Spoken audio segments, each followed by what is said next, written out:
எப்போ சிக்கன் வாங்கினாலும் chicken 65, chicken biryani, chicken குழம்பா தான் பண்ணிட்டு இருக்கேன். இன்றைக்கி ஏதாவது வித்தியாசமாக செஞ்சு கொடுன்னு கேட்டதுனால இன்றைக்கி நேர் விருப்பத்துக்கு ஏற்ற மாதிரி சிக்கனில் ஒரு ரெசிபி பார்க்கலாமா. ஒரு பிளேட்டில் 1/4 கப் அளவுக்கு தயிர், 1 டேபிள் ஸ்பூன் அளவுக்கு இஞ்சி பூண்டு பேஸ்ட், இது கூட மஞ்சத்தூள், மிளகாத்தூள், கரம் மசாலா, கொஞ்சமாக சாட் மசாலா, பெப்பர் பவுடர் சேர்த்துட்டு இது கூட ஒரு லெமனையும் புழிஞ்சி மசாலா நல்லா பெரட்டிட்டு நம்ம கட் பண்ணி வச்சுருக்க சிக்கனையும் இது கூட சேர்த்து நல்லா எல்லா பக்கமும் மசாலா ஒட்டுற மாதிரி மேரினேட் பண்ணி தனியாக தூக்கி ஃப்ரிட்ஜில் வச்சாச்சு. நான் ஓவர் நைட் அளவுக்கு வச்சுருந்தேன், அப்போ தான் மசாலா நல்லா பிடிக்கும்னு சொல்லி. அதுக்கப்புறம் ஒரு பேனில் கொஞ்சமாக பட்டர், அது கூட எண்ணெய் சேர்த்துட்டு நம்ம மேரினேட் பண்ணி வச்சுருக்க சிக்கனை போட்டு 2 பக்கமும் நல்லா ரோஸ்ட் ஆகிற அளவுக்கு ரெடி பண்ணி எடுத்துக்கலாம். இதுக்கு ஒரு சாஸ் ரெடி பண்ணணும்.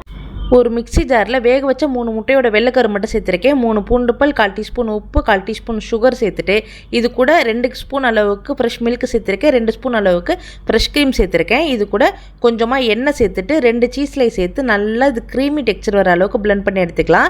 இப்போ ரோஸ்ட் பண்ணி வச்சுருக்க சிக்கன் மேலே மலை சாரல் மாதிரி ஊற்றி விட்டு ஒரு 5 நிமிஷம் மட்டும் சிம்மில் வச்சுருக்குங்க. சூப்பரான ஒரு இஃபா சிக்கன் ரெடி. ட்ரை பண்ணி பாருங்கள்.